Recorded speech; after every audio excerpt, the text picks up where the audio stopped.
Nothing like an early morning jog. Phew. What? Oh, stop it. Dear Tim and Moby, I've been hearing lots of scary stuff in the news about the coronavirus. Can you tell me more about it, please? Thanks, Khalil.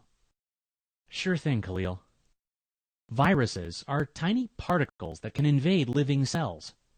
There are millions of varieties with different behaviors, shapes, and structures.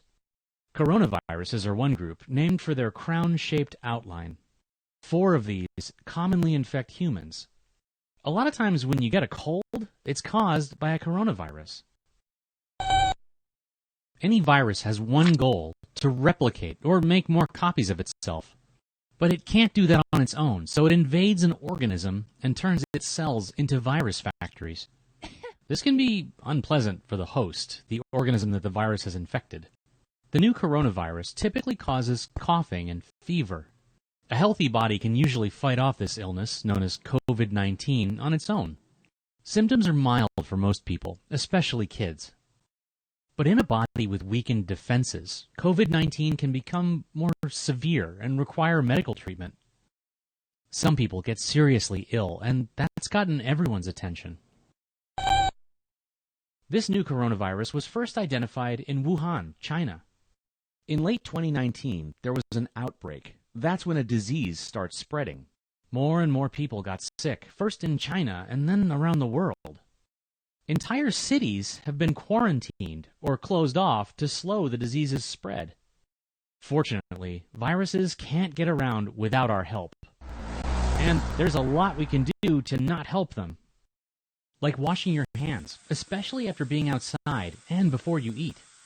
That's always a good idea, and you probably already do it. Scrub with soap for at least 20 seconds to make sure you don't miss any spots. Whenever you cough or sneeze, cover your nose and mouth to help keep any germs contained. And if you're sick, avoid other people. You wouldn't want to infect them, even if it's a plain old cold. Well, when there's an outbreak where you live, experts recommend some added precautions. Like social distancing, limiting close contact with other people, even if you're not sick. Hang out at home with your family, and keep up with your friends online. That gives the virus fewer opportunities to spread around. And if you have to be near other people, cover your face. Masks provide an extra layer of protection for these situations. Lots of outbreaks have been stopped when enough folks just follow these simple rules. Yeah, it's true. Many people have died after being infected by the 2019 coronavirus. That's because the virus can infect a person's lungs and make it hard to breathe. Those are the stories we hear about most online and in the news. But the vast majority of cases have been mild. If you feel overwhelmed by the news, consider limiting how much you let in.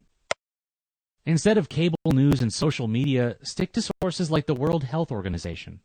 They'll give you the big picture, not just the scary snapshots that make the headlines. And they're organizing experts all over the world to get this coronavirus under control. Still, it's totally normal if the situation's made you a little anxious. Talk to a trusted adult. They can help you put your feelings in perspective. One last thing. Coronavirus doesn't care where you're from or what your background is. So don't let anyone turn this into an excuse to target someone based on how they look. Working together is how we'll beat this thing, so let's stand up for our neighbors. Okay, I'm a sweaty mess. I gotta rinse off. Oh, don't be so dramatic. Where are you going? I really think you're overreacting.